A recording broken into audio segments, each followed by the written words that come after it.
Hello. Today I'm just going to talk about a feature in Primavera P6 which I'm struggling to explain. Um, so it's the expected finish facility and how it affects free float in a schedule. So I know most people focus on total float when doing critical path analysis, but I also tend to look at free float because I've got like interface milestones and intermediate milestones that I'm tracking. And also this comes in handy if you ever need to do um, multiple multiple float path calculation. You've got these two options to use calculate multiple paths using total or free float. At, there's a school of thought out there that believes using free float option is best, and Tom Boyle he's got a few blog posts on his website, so if you want, you might want to check it out. I also use free float for based on Tom Boyle's argument, so that's why I'm interested in free float. Here I've got a simple schedule, just a three activity schedule. I've duplicated the activity set across four different WBS just to show how um, how this expected finish behaves.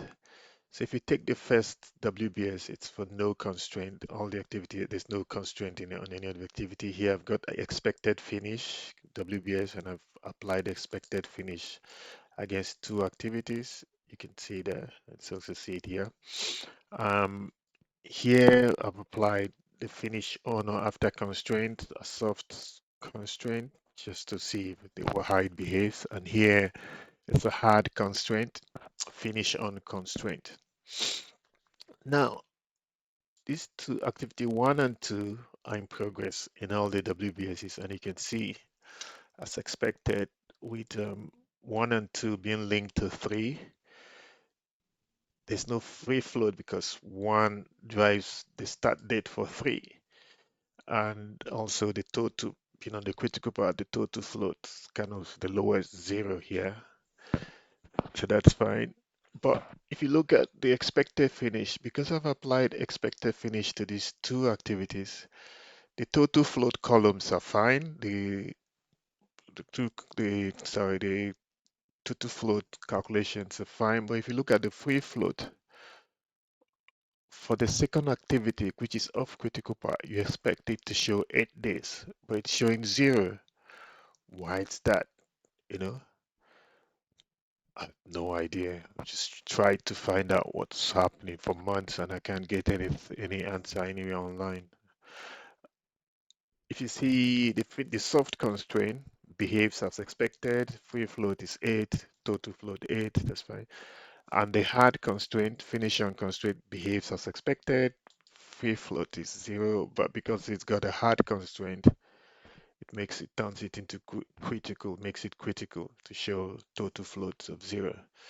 So my problem is why does expected finish erase free float? Why does it change float to 0? If there's anyone out there that knows the reason why, just give us a buzz.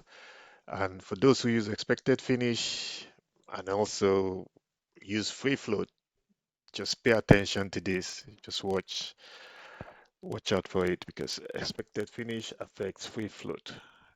Thank you very much for watching. Take care.